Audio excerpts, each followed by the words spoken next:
On fait d'accord, maintenant, on fait...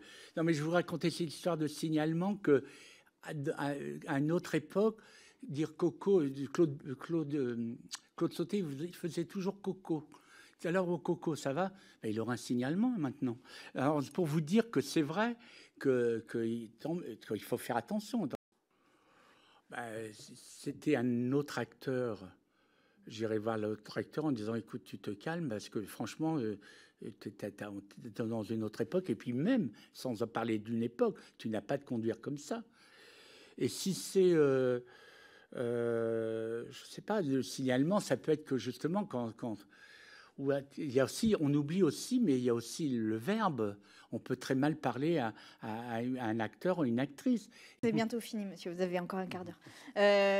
Dans les auditions qu'on a eues, il y a souvent la question est posée de licencier la personne, de la virer ou pas. Mais en fait, il y a quand même une gradation. Je le pose là pour les personnes qui peuvent nous écouter. C'est qu'il y a un avertissement, un rappel à la loi, il peut y avoir un blâme, un écrit. En fait, il y a quand même une... Il y a déjà un signalement, hein.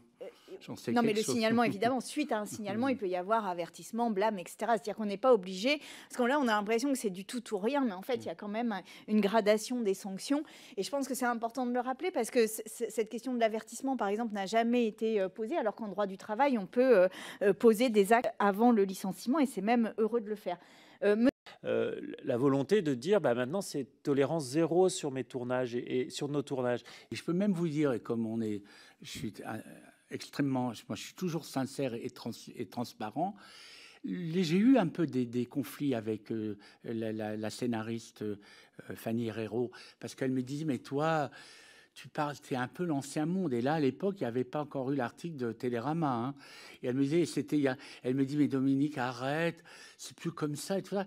Et elle a été, et s'il y a tout le côté un peu provocateur en disant, et même en bousculant certains tabous, c'est grâce beaucoup à Fanny Herrero.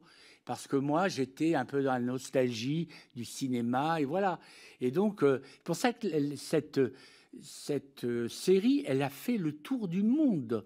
Et là, maintenant, il y a des adaptations dans le monde entier.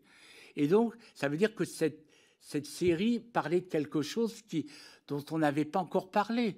Moi, quand j'étais môme, à l'époque, il y avait du reste, c'était bien, parce qu'à l'époque, c'était courageux.